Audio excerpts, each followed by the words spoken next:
प्रिय छात्रों, आज हम चैप्टर नंबर 11 शुरू कर रहे हैं, वृत्तों से संबंधित क्षेत्रफल। शुरू करने से पहले कुछ फॉर्मूले हैं जो आपको याद करने हैं। देखिए पहला फॉर्मूला, सबसे पहले हम कोण थीटा वाले त्रिज्यखंड का क्षेत्रफल निकालेंगे। कोण थीटा वाले त्रिज्यखंड, इस त्रिज्यखंड को हम लघु त्रिज्यखंड भी कह सकते हैं। ब्रैकेट में लिख दीजिए लघु त्रिज्यखंड का क्षेत्रफल।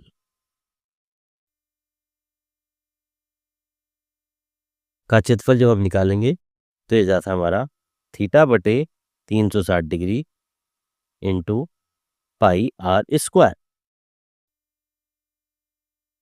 दूसरा फॉर्मूला देखिए, ये तो था हमारा लघु वृत्तखंड का। दूसरा फॉर्मूला है दीर्घ वृत्तखंड का क्षेत्रफल का। दीर्घ वृत्तखंड का क्षेत्रफल, ये दीर्घ वृत्तखंड का क्षेत्रफल फॉर्मूला होता है pi r square minus theta upon 360 into pi r square. ये हमारा दीर्घ वृत्तखंड के क्षेत्रफल का फॉर्मूला है जो क्वेश्चन में लगाया जाएगा। तीसरा फॉर्मूला देखिए, तीसरा फॉर्मूला होता है, ये तो थे हमारे त्रिज्यखंड के, सॉरी ये गलत लिखा गया, दीर्घ वृत्तखंड का नहीं है, ये दीर्घ त्रिज्यखंड का। भी हम त्रिज्यखंड का लिख रहे हैं तो यहाँ पर त्रिज्यखंड लिखिए, तो दीर्घ त्रिज्यखंड का फॉर्मूला। ये तो दोनों हमारे त्रिज्यखंड के हैं। अब हम वृत्तखंड के फॉर्मूला लगाएंगे। सबसे पहले लघु का लगाइए, लघु वृत्तखंड का क्षेत्रफल।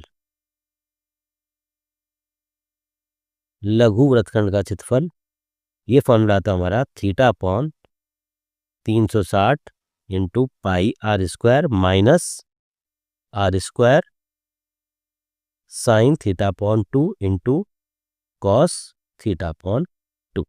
ये फॉर्मूला है हमारा लघु वृत्तखंड का।